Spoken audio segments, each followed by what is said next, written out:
Warren, want to say something? Thank you very much, Kala. Where is Warren?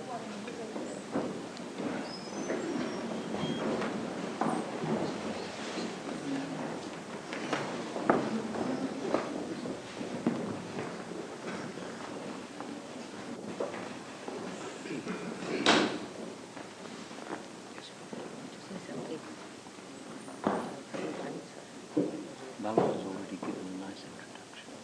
You don't need that. He doesn't really. He's given a very nice introduction. I'll give a couple of minutes about how it's spreading throughout the world. Something like that. He hasn't really. No, just yet. He has, yes.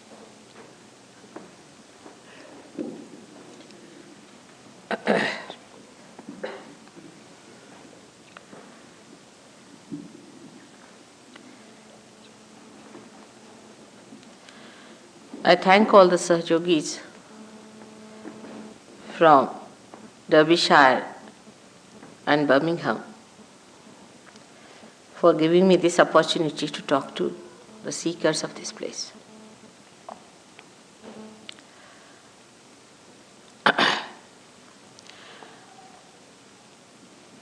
We have seekers in the modern times. It's something very unique. We never had seekers before, at least not so many. There used to be people who would seek money, as there are many who are seeking these days, who would seek countries after countries, the power. There were many who were seeking these few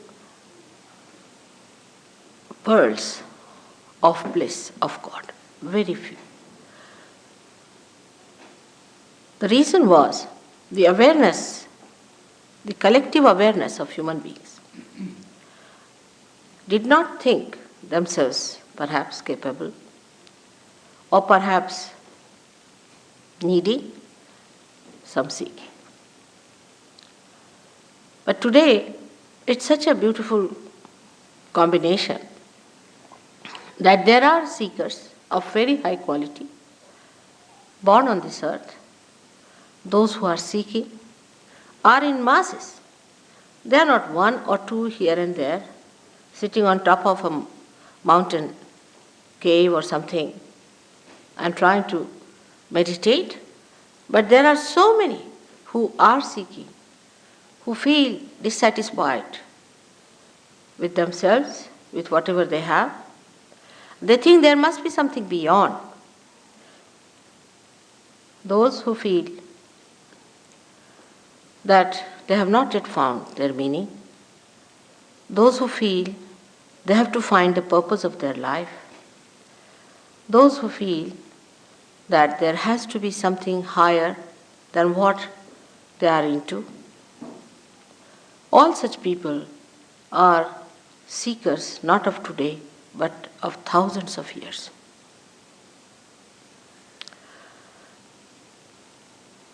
At the time of Christ, there were none, I should say, because even the ones Christ took as his disciples, they were actually forced into it, and he had to go and seek them and find them out and tell them about it.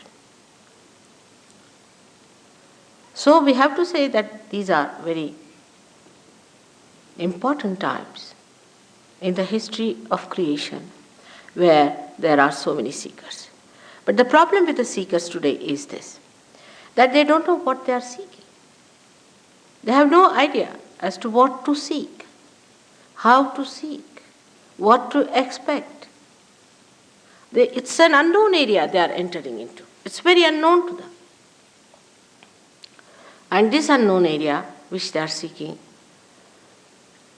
is now represented by so many people. Everyone says, I am the one who will deliver the goods. Another one says, I am the one who can do it. Naturally, confusion is created. As it is, modern times are the times of confusion, great confusion. And when such a confusion comes in, then only we find out a great solution also, a permanent solution to solve the problem once for all. There has been never such confusion in the minds of human beings as it is today, as to the right or wrong. Never so much. Whatever was said, this was not good, they would do, knowingly that they are doing wrong. If they were good people, they would say, all right, this is good, we'll do the good. But everybody knew that this was wrong or right. They may do it. But today, no one knows what is wrong and what is right. Apart from wrong and right, it's much beyond that. You have to know yourself. Because this awareness is within us that we do not know ourselves. We do not know the absolute. We live in a relative world. Of this, everybody seems to be conscious, maybe in the subconscious or maybe in the unconscious.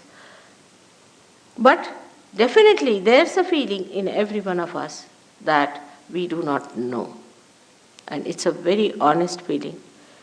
It's a very sublime feeling that we have to know something more.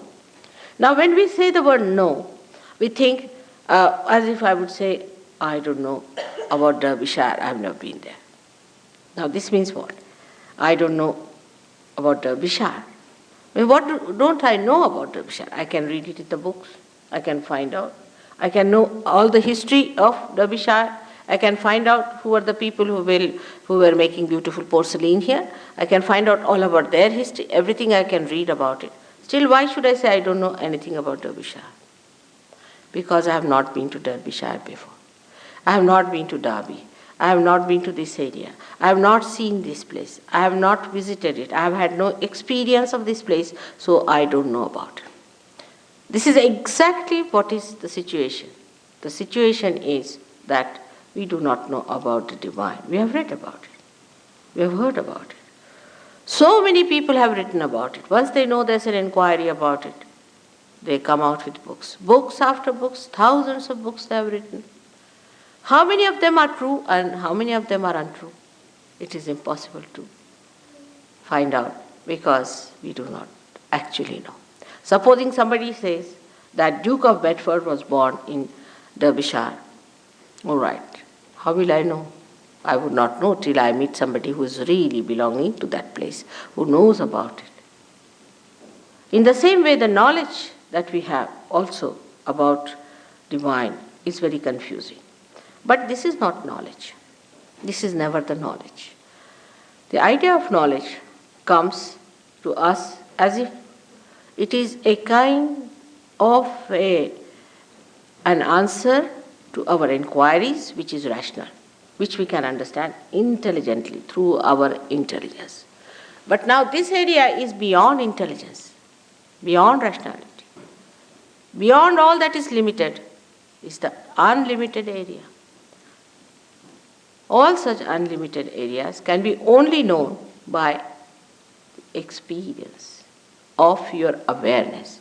Now this one should understand is a very delicate thing, how to know something, an experience of our awareness. Not an experience, you suddenly see a light, so it's an experience. I mean, you can always see a light.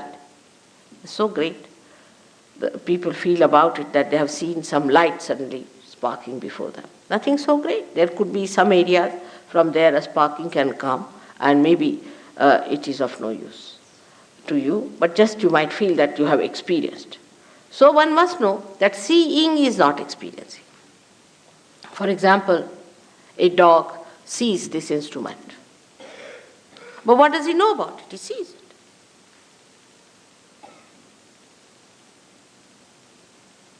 Awareness, the human awareness, has so many great things about itself compared to the animal awareness. For example, we can say the awareness of beauty, animals don't have. Awareness of cleanliness, animals don't have. Human beings have these built within themselves. They can feel it. They can feel it on their central nervous system. So whatever is your awareness is to be felt on your central nervous system. It's not just an imaginary thing or a intellectual discussion. Ah, yes, I know, I know. Not that way. The knowledge should come to you through your feelings. Like, I can feel this is hot or cold. But a stone will not feel anything. In the same way, the feeling has to come through your central nervous system. That means your awareness itself has to be charged. It has to get a new dimension. Your awareness itself has to get a new dimension. All other experiences has no meaning whatsoever in evolution, if you see. In evolutionary process, it is the awareness that improves, receives better and better dimensions. And these dimensions have reached its maximum at the time when you become a human being, where your awareness is just ready to receive the awareness of the universal being, of the collective being, so that you become the collective being. Now, I would like to tell you about this within ourselves, how we are placed. For every practical purposes, you should not take me for granted. But you should not also deny what I tell you. It's like entering into a new university. We listen to the professor and we try to follow him. Supposing he propounds a hypothesis before you, then you just start judging it. Work it out. If it is true, then you call it a law. In the same way, we should enter into this new understanding by first seeing it, not denying it. Then if it is true, then we have to believe it. There should be no blind faith about Sahaja. Blind faith does not help at all. Neither there should be a denial. And with that cheerful attitude, if you just listen to me as a hypothesis, whatever I am telling you, you need not accept it as truth just now. But then the time has come for me to prove the truth to you. And the truth can be proved to you. Time has come to prove the existence of God. To prove. Not prove that I give you a big lecture or take you to courts or some sort of a thing like that. But how am I going to prove it? On your awareness. It is going to be absolute experience of your awareness that you are going to feel God Almighty. Time has come to prove the scriptures, all the scriptures. The time has come to prove your own connection with God, your own relationship with Him, your own relationship with that primordial being, whether you call it God or anything, it makes no difference to God Himself. Whether you call Him by any name, there is God. And that God is not the way you conceive God. It's not the way you understand God or you know God, but is the God as He is. Unless and until you yourself feel Him, you are not going to believe in Him. Even if you believe under certain circumstances, it's a belief that is blind. It has no meaning for any intelligent person, and a day will come that such a person is going to denounce that kind of a blind faith. So now within ourselves, as I said, is a built-in system which has come to us through our ascent in our awareness at different stages, which is like a history written within ourselves, how we become human beings. Into different stages we were divided. First of all, the stage of the carbon, where we became alive. The dead became the life. That is placed at that point. It is below that great power within us, which lies in the triangular bone, which we call as Kundalini. This power is the power also described in the Bible as the tree of life. I'll appear before you like tongues of flames. But Bible being a very microscopic thing, it cannot be explained, the symbolicism of that. unless and until you get your new awareness or the vibratory awareness, it cannot be explained. Now, this power is the power of desire, of the ultimate desire, the only desire, the real desire that we have within ourselves. All other desires become useless. See, in the affluent countries now, people have achieved affluence, they are rich, well-to-do, but they are not happy. People who are extremely affluent, like in Sweden and in Switzerland, they are competing among themselves. How many youths are going to commit suicide? Recently I learned that Swiss people are better off. Many more Swiss people are committing suicide than the people who were young people in Sweden. This is the state where we should realize that affluence, if it was our desire, is not the real desire. Because when we got the affluence, we should have been very happy and joyous people, but we are not. And the basics of economics is that wants in particular may be satiable, but in general they are never satiable, means matter cannot satisfy your wants. So what is the want? What is the seeking one has is hidden in this power, and that is the seeking to become one with God, the yoga, the union with God, what we call the baptism. In the Quran, it's called as the Peer. You have to become the Peer, the twice born.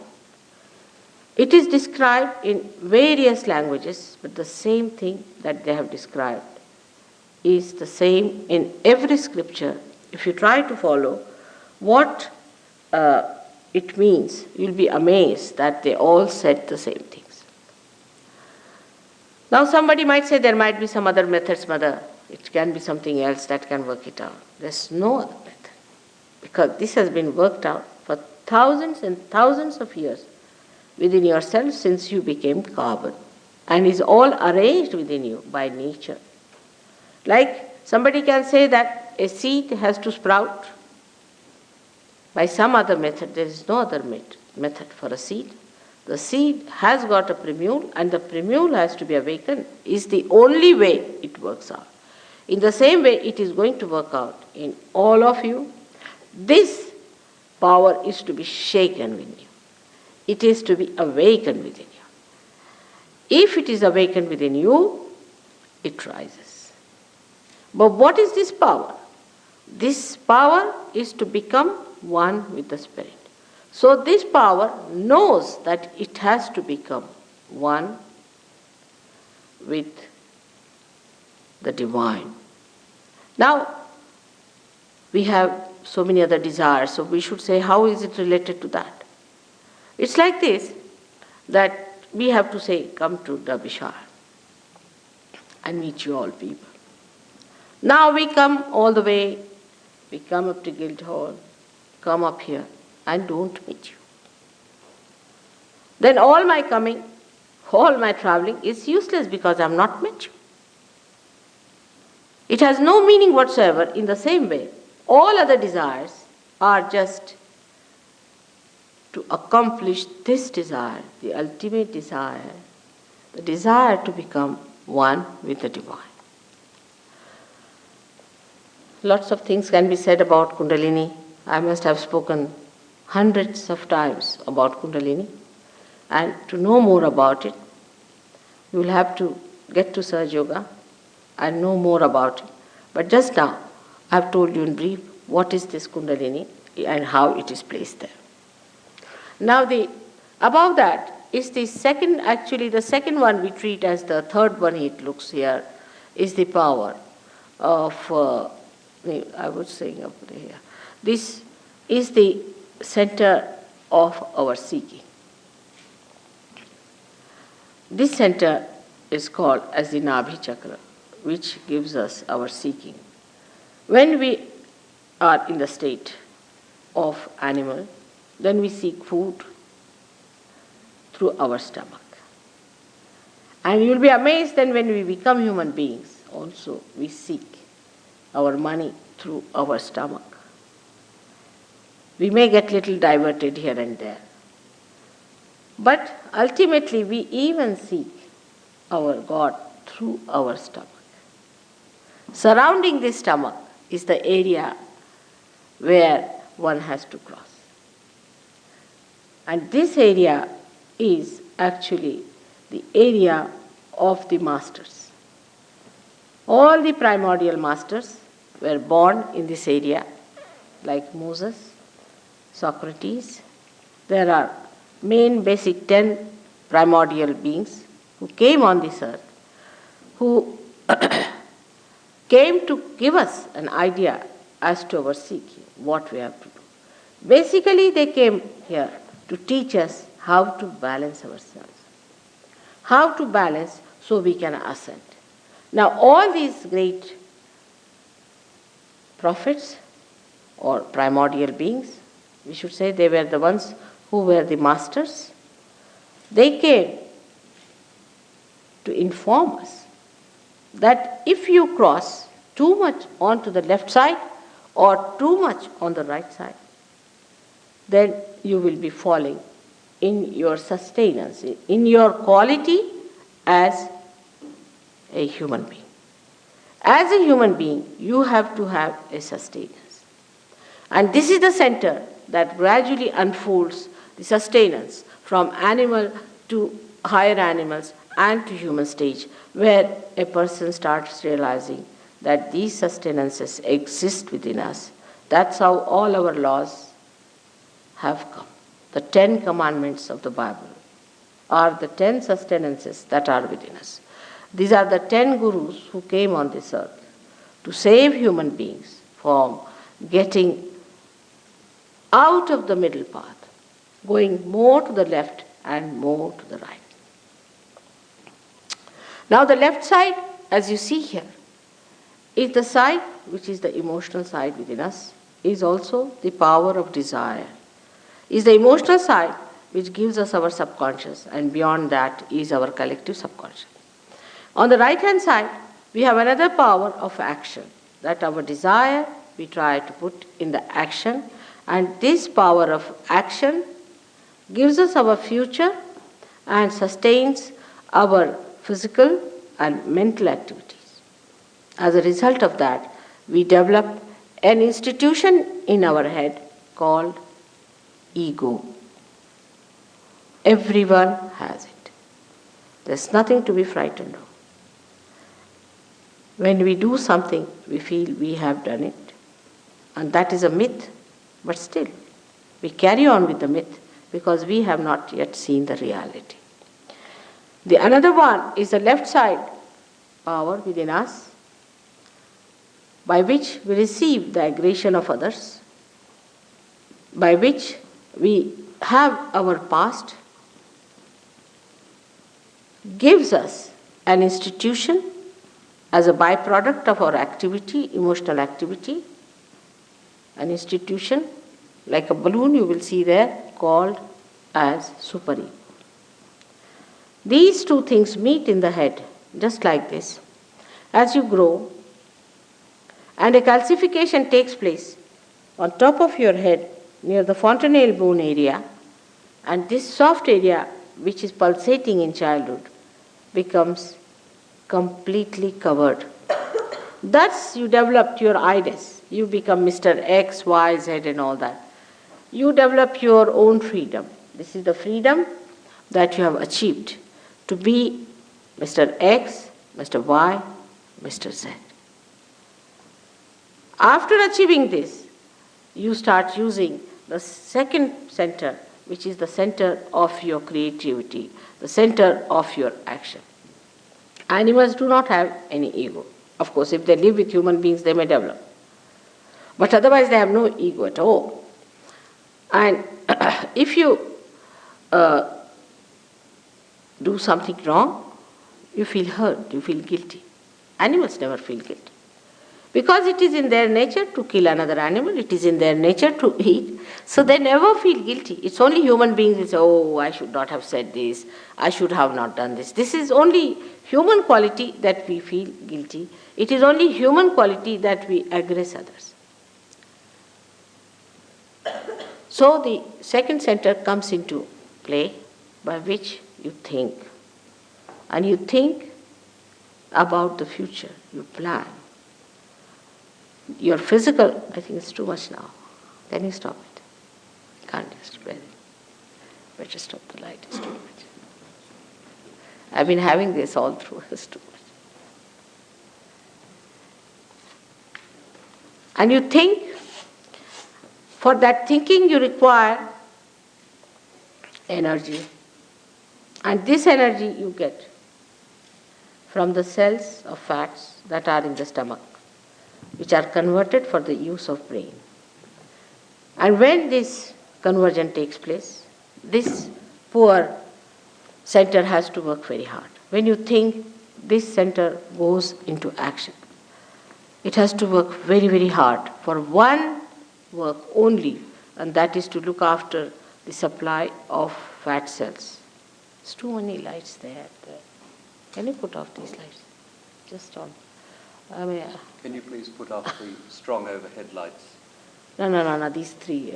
These three just here. Just these three here. Or this series here. Thank you. Still these are very nice. These three, if they can put off, will be better. No, these three. These three are too much. There's no need at all. There's three. What is that? I can see me otherwise. Can you not see me? It's like, you feel like shooting. So this center, that is what we call the Swadhisthana center, is a center that gives you your future, energy to think of your future, your planning, which gives you energy to bring forth the manifestation of the physical labor or physical exercise or physical work. This poor center has to work for one work, to convert the fat for the use of the brain. Now, if one center which has to do many other things starts doing only one work, all other things are neglected. As a result of that, you develop problems because it has to cater to your liver, to your pancreas, to your kidneys, to your spleen. And once it goes into action for one channelized work, it gets programmed for it. And then it cannot take care of these things. That's how you develop a bad liver. You develop a diabetes, kidney trouble, blood pressures. Also, you develop a very serious disease called blood cancer. Now, Sahaja Yoga can cure all these troubles. It's only physical. But it can cure even physical troubles, because if this center is brought to its normal behavior, if it is made to behave in a very normal way, you can easily cure all such diseases which come out of your overactivity, overthinking, over-imaginativeness. It's a very dangerous thing to always think about the future. For example, now we are here sitting down, we should be comfortably sitting down and talking to each other. Instead of that, now we are thinking, what am I going to go do tomorrow, or what am I going to do when I go home, how am I going to cook, what am I going to eat, or how I am going to take my train. All these futuristic behaviors lead you to a very funny personality. You become so futuristic that you forget the past. I met a gentleman who forgot even his own name. He forgot the name of his father, he forgot the name of his mother, and also to the dismay of his wife, her name. And she started crying. She said, now what to do? He's forgotten everything. Now he is in a futuristic area. He just knows the future. Then he was to be pushed back again into the center. Then gradually he started remembering. Then he told me that he's chairman of one of the councils of a big district place in India. And he said he was. He said, no, I am. I said, that's good. That's better. Now you are in that state where you say, I am. So this is what happens. And this is what's going to happen to our societies here, which is very futuristic. So to cut it down, one can try anything. You may try anything. For example, you may show pictures of the past and things like that, but that is not going to bring back the horse. It's running very fast. The only thing that can work it out is the awakening of the Kundalini. When the Kundalini awakens itself, she makes the center enlighten, and the center itself resumes its normal shape, its normal behavior, and its normal condition. Apart from that, it has got a dynamic power or manifestation that this center which looks after our attention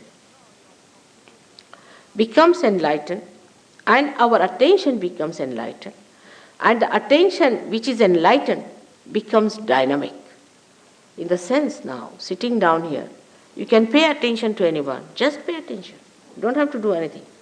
Just pay attention to that person, and you can find out on your fingertips what's the matter with the person. Thousands of miles he may be. When Nixon was having trouble, suddenly, I don't know, I said, find out about Nixon, how is he? And they said, he's in a terrible mess. Christ has said, your hands will speak. That's the time has come. These hands, which look so simple, but they are so intricate and so intricately built that the nerve endings are so microscopic that we cannot understand how much they can tell us, how far they can go. When the awakening takes place, you start feeling the vibrations around you, the all-pervading power which you have never felt before, through these fingertips which we neglect, we misuse them, we use them for wrong things. These fingertips themselves get enlightened, and you start feeling them. That's what I said, that you have to get your awareness which is enlightened. It's the awareness which has to manifest. And that's how you start feeling them on your fingers. It's wrong here, it's wrong there. You can see where is the problem. Now all these are related to your centers. These are 5, 6 and 7. 7 on the left and 7 on the right. So this is about your emotional side, and this is about your right.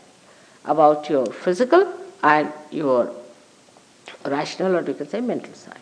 So you can make out a person how he is by just knowing whether you are getting heat from that person, whether you are getting burning from that person, whether they are getting numb, whether they are becoming heavy. And a rapport is established with the all-pervading power which informs you, get the messages. And the messages are so correct that even if you have 10 children who are realized souls, there are many children these days are born as realized souls. We don't understand children these days, but these days they are great children, and they are born today because the time has come. This is the time of judgment time. This is the time of resurrection. This is the time about which people have described in all the scriptures. So great people are taking birth. And these children, if you tie them up and their eyes and ask them about a person who is sitting facing them, what's the problem with this person? They will all raise the same finger. All of them will raise the same finger, even if their eyes are tied. Even if their backs are towards the person, they can just push back their hands and say. They are so good, children are so good. You see, when they put their fingers in the mouth, we sometimes think, I don't know, Freud, who might call a very half-baked person, he didn't know much about God and life and nothing at all. He was very little bit he knew. He says that this has something to God, sex. He was nothing but a sex point, and he wants everybody to be a sex point, not a human being. So this fellow, whatever he may say, but the truth is that it is nothing to do with sex. It is that they feel the heat on their fingers. They actually feel it. And that's how they put it in the mouth. The little children I've seen. We have one here who has come from England, from London. There's another one who is from here somewhere. And all of these, if you ask them, they will immediately tell, where is the catch? Which chakra is catching? Now, children, you cannot be fooled. They all tell you the same thing, that this is what is happening. So your awareness is enlightened, and your hands, which have got the sympathetic endings here, tell you. We can say that now, in our central nervous system, we can feel about others and about ourselves. Now, supposing you are sitting here and I ask you, what's the problem with you? You would say, I don't know what's the problem with me is. I don't know. But I may be able to tell you what's the problem is. If you go and see the doctor, he'll say, yes, that's the problem. How do you know? You don't have to go to any examination, for all pathological examination where all your teeth are taken out, eyes are taken out, and by the time you end up, they tell you, you are the healthiest man. You don't have to go to all these horrible things. You don't have to waste any money and try all these frustrating things. Just putting your hands, you will know about yourself. And the people who are Saj Yogis will tell you that this is what is wrong with you and this is how you cure. Now the time has come. This is such a fantastic time. With Saj Yoga, we have cured so many for cancer patients, so many blood cancer patients. Recently a girl who is a Saj Yogini in New York has cured a blood cancer patient. This boy was about to die. They had declared that he's going to die. That's declaration they had given about for about 15 days. They said he may live and then he's going to die. I mean, that's the only thing they could do. With all the things poor fellow had gone through, the boy had come from India, all the money was spent, and this was the certificate he got that he's going to die within 15 days. Now, somehow these people contacted me, and I told them to contact a Saj Yogini in New York. And they told that such and such boy is there. His name is Rahul. He is hardly about 16 years of age. He had blood cancer. The boy not only got cured, he came down to London to see me, and is back in his home. It sounds very fantastic that how can a person who is not a doctor, who has nothing to do with medicine, can cure. Beyond all these medicines, beyond all these things, is the subtle power, the divine power from where everything has come. If you somehow or other become the owner of that, or the person who knows how to handle it, you can cure anyone you want. It's not that I'm curing these days, my disciples are curing. I don't know how many people this Dr. Warren, who was a doctor, has cured through Sahaja Yoga, which is not a medical science. How many patients he himself has cured, he won't be able to count them.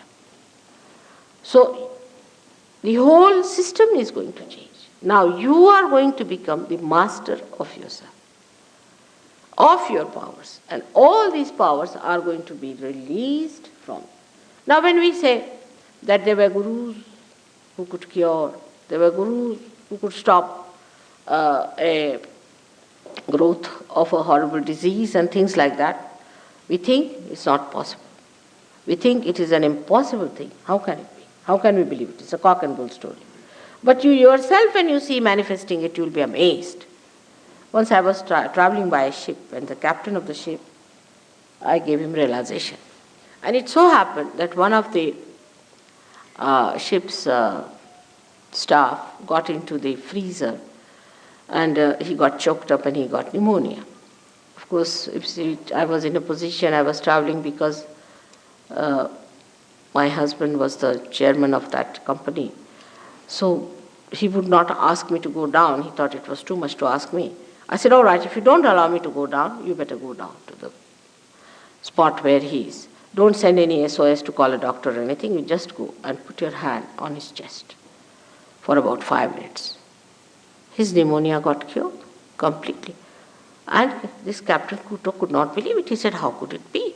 I said, it is. That has happened to you. Now you have become that. Accept it. You must assume that power what has been given to you. As in Sanskrit language we say Viraj. Assume it. You see, even if you have given a throne, if you don't know how to assume the power of the throne, to believe into it, then like a beggar boy, if you put him on the throne, he still sees people coming down, he puts his hand before, give me 5 rupees, give me 5 rupees. Unless and until you assume these powers, you are still uncertain, but you have got them. And this is the point which is very difficult with the Western mind, especially because they cannot believe that they can have these powers. They just can't believe it. You tell them, but they said, how can that be? But it is so. Now, for example, this instrument, if you take it to a village and tell them that this will carry your voices around, or if you take a television set and tell them that you can see all kinds of cinemas, or we can say a drama and play or music out of this, he's not going to believe. He'll say, this box, this looks like an ordinary wooden box. But when you plug in, it shows its power. In the same way, what you look at human beings as something very, very ordinary, mundane thing, for us we take it for granted ourselves. We don't know how glorified we are, how great we are, how God has created us with such difficulty, with such care, with such love, for a very special purpose, that He wants to bestow all His powers upon you. He wants you to enter into the kingdom of God and to enjoy His blessings, His love. It is something that we cannot believe. We are so frustrated, we are so disgusted with ourselves, with our societies, with everything. But it's not so. It's not so. It just has to happen. You are just to be plugged in to the mains, and it works, and it works. It has worked. It has worked with thousands, and it should work with you. But the absurd ideas people have, which is the conception they have, that you can pay for it. I mean, how can you pay for anything that is living? Have you ever paid anything for that is living? Like, have you paid anything for getting a fruit out of a flower? Can you pay to the flower, all right, I give you £1, give me a fruit. Will it work out? It's that absurd that you cannot pay for the living God. You cannot pay for the living experience, and you cannot pay for the evolutionary process. It is spontaneous. It is within ourselves. It works out. For we understand money so much that we can't understand that is free. Though we have got so many things free. So many things we have got free. Still we don't understand the importance of free things, because we think whatever is free cannot be great. Actually, all great things have to be free, otherwise we won't exist. We won't live. If we didn't get air to breathe freely, we will not exist. If it happens sometimes in the aeroplane or someplace, you should see. Then people realize the importance of those free things which we take it for granted. So, one has to understand the conception that we have about God, about achieving Him, about getting into ourselves, is also faulty. We think that supposing we stand on our heads, we'll get it. I mean, standing on our heads, if we can get God, then in all evolutionary process, they should have stood on their heads. Or we think that by running these races, we'll get it. Or by eating this kind of food or that kind of food, or by doing this or that, we'll get it, is wrong. But then you may ask that why all these people in religion said that thou shalt not commit this, thou shalt not do that. They said it because these are the things which are required for our sustenance, for our balancing as a human being. We lose our balance if we do not do these things. We have to have the balance. That's why it was said, don't do it. Human beings have a capacity to go to extremes. I mean, you tell them something. I've known people. You just tell them that to cure this particular center, you have to do this asana, or you have to do this kind of a thing. They will do it 100 times, 1,000 times in one day. I mean, I never asked them, I said, just once in a while you do it, or once a week. They'll do it 100 times. We go to extremes. And that's why, to strike the balance, these people told us, don't do this, don't do that, don't do that. But then in our ego we say, why not? What's wrong? All right, go ahead. When do you tell the children, don't smoke? Why not? All my friends are smoking, I'll smoke. All right, go ahead. Smoke, get cancer, then you'll have a hole here, breathe through that. After some time this will go away, the nose will go away, and you will be moving like a machine looking at everywhere. You can't talk, you cannot live like a normal person. Then one realizes that, oh God, I wish I had not smoked. But in Sahaja Yoga we don't say don't smoke, because half of the people will buck off. We never say don't drink, never say anything don't. We say, all right, you are doing it, it's all right. Let this happen. As soon as this happens, you just give up yourself. Because when you have found the highest, then you don't care for all these small things. All your habits drop out. Automatically, I don't have to force you for that. You have everything within you, that power, like you get lifted up. Like a lotus that rises out of the mire, by its own force you come up, and your fragrance fills that mire. And you are amazed at yourself. First you are identified with that mire and you think that this is what it is. It is not so. When it comes up, that lotus, it spreads its beautiful petals, and the fragrance gives it that personality. It spreads all over, and that's what is going to happen to you. All of you are going to be that lotus, which looks hidden, which is absolutely invisible within you, which is going to open out, and the fragrance of your divinity is going to spread. Now, today I cannot cover all the centers, because if I start covering all the centers, it will be a very lengthy thing. I've covered 3 centers, as you have seen, the Mooladhara chakra, the Swadhisthana, and the Nabhi chakra, and others I'll cover later on tomorrow. But I must talk about the spirit, about which we are talking for ages now, that we have to become the spirit.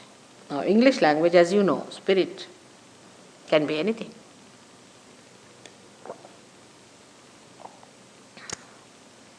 It's a very ambiguous word. Even to alcohols we call it spirits, even to the dead souls we call them spirits, and even to the spirit, that is BR, the pure being, which is called as Atma in Sanskrit language, we call the word spirit. Here I am talking about that spirit, which is the pure being within you, which is a detached being within you, which is the witness within you, which sees you all the time, which watches you, which resides within you as joy and happiness in the heart. It resides in the heart.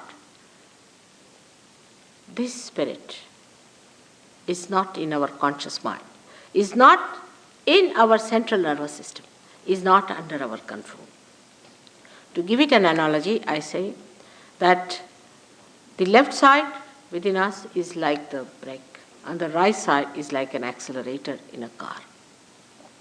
Now, in the car, we are learning driving, sitting in the front seat, and there is the master watching at the back and seeing the whole play.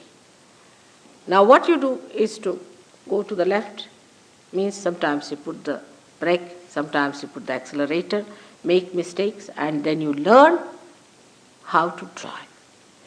That learning how to drive is the wisdom part of it, which comes to us through balancing our lives. Balance is the most important thing to begin with. But even if you don't have balance, I have seen in Sahaja Yoga very imbalanced people get into the balance. Now this balancing, left and right, or say of the brake and the accelerator, gives you a position where you can say, now you have mastered the driving. But still there is the master sitting at the back. Then you become the master. The master is the spirit within you. You become the spirit and you start watching yourself as a driver. The whole thing becomes like a play, like a drama. That you separate yourself and start seeing everything happening before your eyes. Everything happening just like a drama outside you. And you are not the part and parcel of it. So you enter into the area of your axis and the periphery loses its impact on you. You become a person who is silent, blissful, quiet, and sees the periphery, the movement of the periphery, but you are not in it. That's how you become the master. That's how you become the prophet. But Sahaja Yoga today has a power to make the prophets out of the men of God, and these prophets will have power to make others prophets. So says William Blake, the great poet of this country. And that's exactly what Sahaja Yoga is. He predicted it 100 years back, and today if you come to Sahaja Yoga, you'll be amazed what you are. Whatever he has predicted about England being the Jerusalem of tomorrow, that tomorrow is today. This country of yours, England, which is so far, I don't know if people understand or are aware of what this country is, which is the heart of the universe, which is the most important part of the universe, has to become the Jerusalem. For that, the Englishmen have to come out of their inertia to see what are their potentials, to rise up to that point, and that's going to work out. It's working very well in London. Of course, we can't have too many people because plastics can be produced in the machines in thousands. But if you have to have something living, it takes time. But once it takes time, once it comes to its maturity, I'm sure this great country is going to assume that status of becoming Jerusalem, the place of worship, where people have to come to worship. It's very surprising. Things are happening with Sahaja Yoga. The flower daisy, which never had any fragrance, if you go and see now, is having fragrance.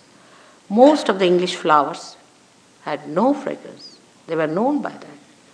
Most of the flowers are now having tremendous fragrance. You can see for yourself.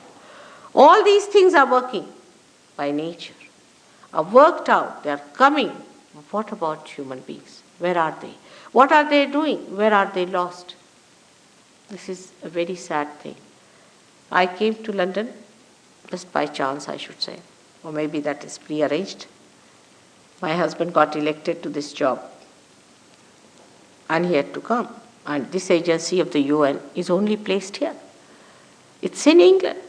It's nowhere else. You have only one agency of the UN. That is in England, for which my husband got elected, and so I'm here.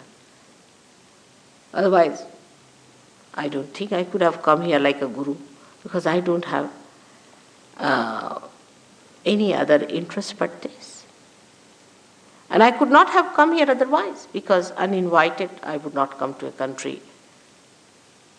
But I came here as an invited person. It's all working out. Only you people have to work it out yourself and understand not only the dynamism, the vitality, but the greatest importance is that at this point you are standing on the verge of destruction or construction. And the English people have a special place. They have to rise up to it because they are the cells of the heart. I'll have this lecture tomorrow again. I hope you'll come and make it comfortable. Sorry for my throat, I've been speaking day in and day out every day. Thank you very much. If you have any questions, I would like to answer them.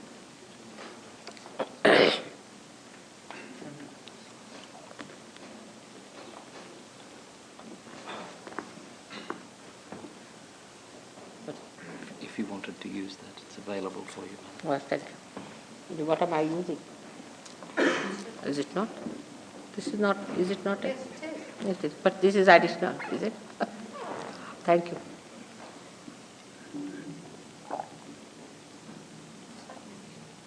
Just just use the roving mic if you would. It's all right. It's too much. Too much. Can I have answers, questions from you, and then I'll answer.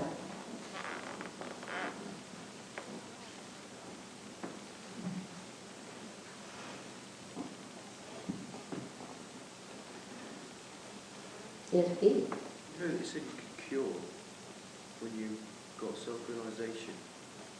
What sort of cure? Because mine was death. Could she brought back?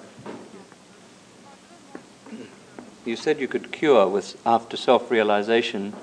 His problem is that somebody has died. My mum is dead. His mother is dead. He wants to know if you can... Where? Oh, deaf. Death. I beg your pardon. Deaf. My apologies. Can you fix that hearing problem? You see, this question is such that it makes you feel that I am a person here to cure everyone. You are sadistic. It's a byproduct of awakening of the Kundalini, you get cured. I am sorry for that you have misunderstanding that I am here to cure all the people. I should settle down in a hospital. The main thing is, Kundalini has to be awakened to get you cured. Alright? If your mother was here, we could work it out. But the main thing you must understand that God has a lot of common sense, as we have. And He is only interested in such lives as we are, which will work out His work. Those who are, say, very sick people, extremely sick, can get cured in a second. You will be amazed, I tell you. Our President of India, he went to America for his treatment and it failed. And he was going back to India. And I went to see him as Mrs. So-and-so. But the High Commissioner told him that I'm so-and-so, and he had heard my name in India. His wife said, why don't you cure my husband? And he was just on his last. They had prepared everything for his last rites in India. I just put my hand on his back for 10 minutes. You won't believe. He had not slept for days together with pain. He said, my pain is relieved, go to sleep. And he got up, he was perfectly alright. He walked on, people had brought stretchers and things, he just walked on, they couldn't believe that. But this has happened because he is going to be used for the work of God. In our house, if you have lights, which are never going to give light, we don't bother about them. We sell them in the jar. In the same way, the divine doesn't cure people, all of them. It does, many, thousands. But some of the people who are very sick, it says, all right, you go through the second cycle, all right, come back purified, rested, and then it goes on. So not necessarily that everybody will be cured, not necessarily. But so many have got cured.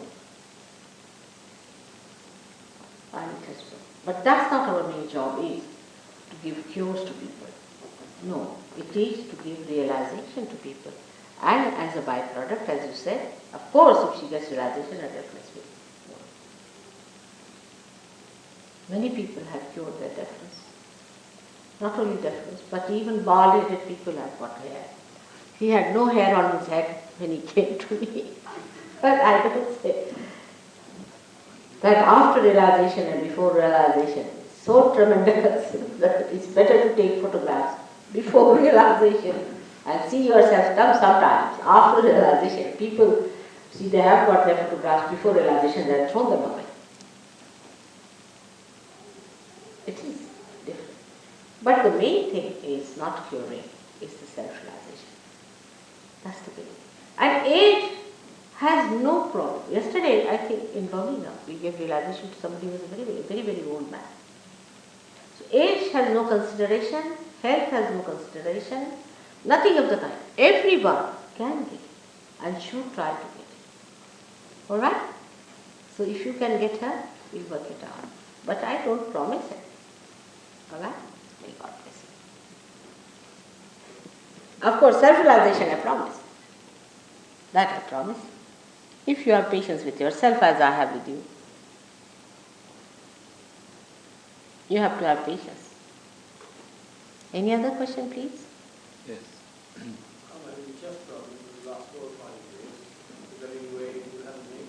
What is the problem? I've been having chest problems for the last 4 He's or had 5 chest years. problems for the last 4 or 5 years. Is there any way in which you can help him? Of course, that can be helped. Yes. Chest problem like breathing trouble or what? Breathing trouble. Is he an Indian? Asthma. Asthma. Are you an Indian? Yes. Indians, they take so much bath. They still think they are in India. Every day take bath in the morning and then go out, isn't it? That should not be done. This is England. We should take bath in the night. We should live like English people. Get great bathers. Indians are great bathers. You see, they must have a bath every day. Whether it is 0 degrees or minus 12 degrees, they must have bath. You see, it's a habit formation they have got. They don't feel all right without a bath. And that's how they develop. But in any case, we'll cure you. Ask them, all right? It's not so difficult. But one should not take too much bath in England. I would suggest that if you want to take bath, take it in the night, as the English people do. It's a very treacherous climate. And if you take your bath and get out of your bath, you are definite to catch these troubles in the chest. Not only that, but arthritis and all these things come out of this. This is very indiscriminate in this country. The climate is such, you have to be careful. I mean, one should not postpone bathing forever. Because you see, when I say something, I must give the other extreme also. But we are great bathers, no doubt. You see, personal cleanliness is too much with Indians, too much. But general cleanliness, or you can say the collective cleanliness, is more here, you see. Like mowing the lawn and looking after the cleanliness of the roads and all, much better. I mean, we have to combine these things, is important. That can work out, all right? Asthma is not such a problem. What else? In what way does it work out? We have a center within us, which is the center of Sri Rama. On the right hand side, we call it the right heart. And if we can cure that center of yours, we'll be all right. All right? Yes. We'll work it out. We'll tell you how to do it. How many thousands of years does the yoga date back from? And approximately, in Indian culture, and approximately how many thousands of years? How many thousands of years does the yoga date back from, she said? Which yoga you mean? Yoga has been there. The spontaneous yoga has been there throughout. You see, what is spontaneous is living. And the living process has been there throughout. So, we cannot say when it started. We can say when it got separated. When God and His power separated, and God started watching the whole thing as a witness, the God Almighty, and His power started working it out. It created all the universes. It created our universe, out of which it created now human beings. And now it has to become one. Again, that creation has to know its creator. 1, 2, 3, 4. There have been always few people getting this connection. But today is the time for a mass evolution. So, for a growth of life, you cannot give any time. You can't say when it started, how many years back. It has been on. But today is the blossom time, when many have to get the blessings of yoga. All right? You mentioned the awakening of Kundalini about that system, cycle. For the ordinary lay person, it is very difficult that how it can be awakened. What is it? You spoke about Kundalini. For the ordinary person, it's very difficult to awaken. Who's told you that? It's not so. You see, it is these abnormal people, when they talk about Kundalini, they call it abnormal because they don't know how to do it. It's the easiest thing to do. It's the easiest thing to do if you are an awakened person. Even a child can do it.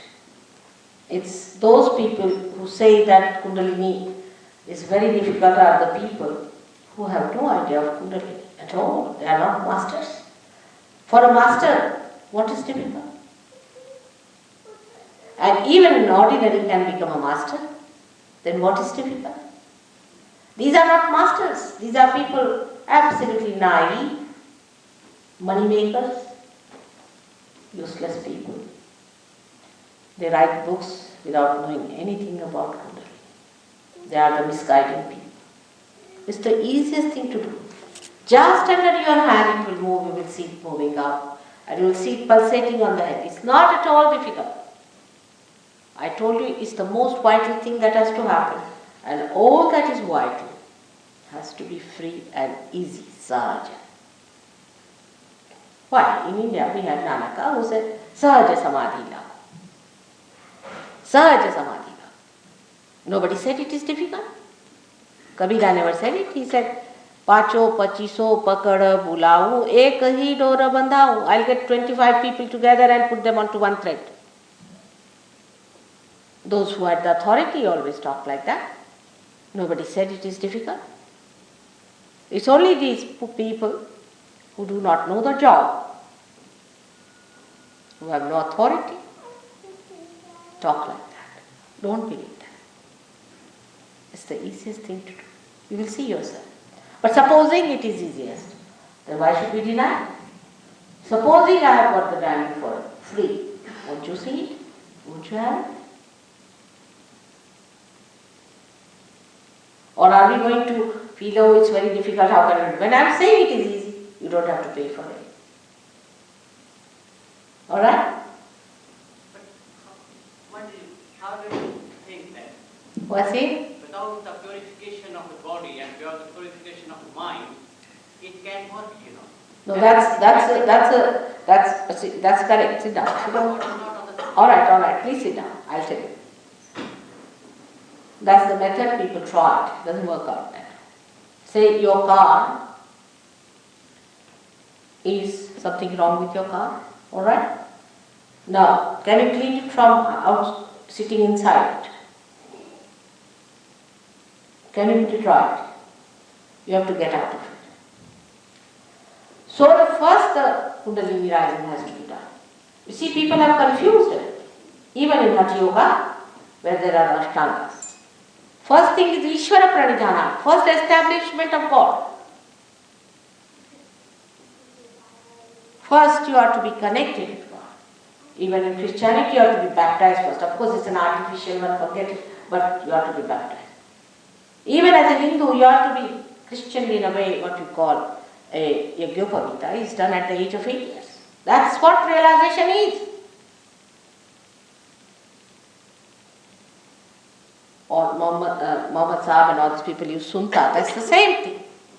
So the first thing is to get your realization in. It doesn't mean that you become a master.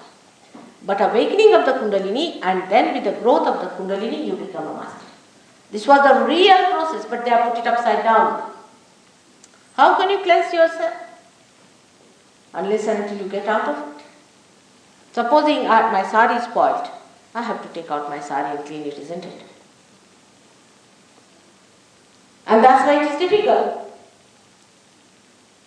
That is it. It's a confusion they have created. And don't believe in all these stories. If you try to suppress your ego, it will sit on your head. Never it will run out. If you try to suppress your superego, it will never help. But here automatically it happens, and how it happens I'll tell you tomorrow. By awakening these deities within yourself, these things are Sakti. Kundalini awakens and does. Last of all, if you want me to confess, there's something special about me that I can do it. Must be something.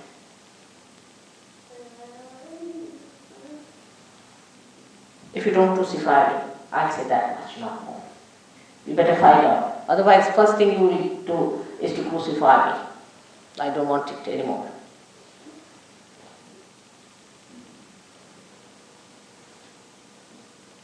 All right? Thank you. May God bless you. Yes, my child. Mother, how can we help ourselves and help each other to open out our hearts and become more connected? It's not any surgery needed for that. In Sahaja Yoga we have techniques, divine techniques by we open our heart. The confusion is on another line also, and this confusion has led us into problem. You see, the confusion is about how our relationships should be to ourselves, to others, and to the society. There's a big confusion that started long time back. When the Smritis were written, or we can say when the religion was practiced, it was just the other way around. We started with everything. And that's how we have lost that capacity. The attitude towards ourselves should be that we should try to perfect ourselves. It's absolutely tyrannical attitude. I mean, when I try to perfect Sahaja Yoga, I'm tyrannical towards myself. The amount of work I take out of this body, the amount of exertions I can put in out of this body, the stretching of my complete patience to a great extent, I've worked it out. I mean, normally, people get just clenched up, oh mother, this is too much, we can't bear. You've seen it yourself. But you have to be really tyrannical to perfect yourself. That should be the way we should work it out towards ourselves. And towards others, it should be an ideal relationship. Like, now you have a brother, he's your brother. It should be ideal. If he's your father, he should be an ideal. But such a confusion, the more enlightened so-called you become, the more elevated you become. The confusion is, who is your sister? Who is your mother? Who is your father? Then the relationship between the Sahajogis also becomes confused. You are Sahajogis, you are all prophets. You must respect it. You are all prophets. You speak the same language. You have to love each other. It's not rational, it has to happen to you. Because the relationship has to be established. That relationship, that ideal relationship. So many people now, you have known that, get angry with me whether you are too patient with the surgeries. But they are my children. I have to perfect myself. And my relationship with them should be ideal. I have to go to a great extent for giving them so that they come. So relationship with others should be ideal. Are you an ideal father? Are you an ideal mother? Are you an ideal sister and a brother? Are you an ideal citizen towards others? But the society has to be pragmatic. The society has to work it out pragmatically. And the pragmatic working out comes by changing. Supposing today, I would say that for India, we don't need vegetarianism. For England, we need vegetarianism. It's all pragmatic. The society has to be pragmatic. Here we are pragmatic about ourselves. Not about the society. We are pragmatic about ourselves. Everything works out. What's wrong? A woman who has children will run away with another man. What's wrong? Or a woman who has children can sell the country for the sake of her children. What's wrong? So this confusion within us creates this problem, and that's how we do not know how to open out ourselves. If we could get rid of our confusions, it could be alright. It can be done through surgery. All these confusions have been created by half-baked people, I will say. There's nothing wrong with the incarnations, with the prophets. Nothing wrong with it. They are perfect people. What is wrong with us? Our attitude. And if we can discriminately use our attitude towards ourselves, towards others, and towards the society, everything will work. It's going to be beautiful. Because of this confusion, our heart is closed. We are frightened of others. What is there to be frightened? Relationship is ideal. What can they do? Your relationship, as far as they are concerned, your relationship, your heart is ideal. Whatever they do is not the point. Whatever I do for them has to be ideal. I have to go on loving them. I have to go on admiring them, encouraging them, sustaining them, and giving them what I have to go as my relationship has to. Say, for example, a source of water that is under the Mother Earth. Does it think what kind of a tree it is, what sort of things it is doing? It just gives its source, its water, in the same way. Because you are the source. So the relationship has to be ideal. These confusions have worked out, and rationally we have accepted all these confusions. And this has led us into this kind of a trap that our hearts are closed.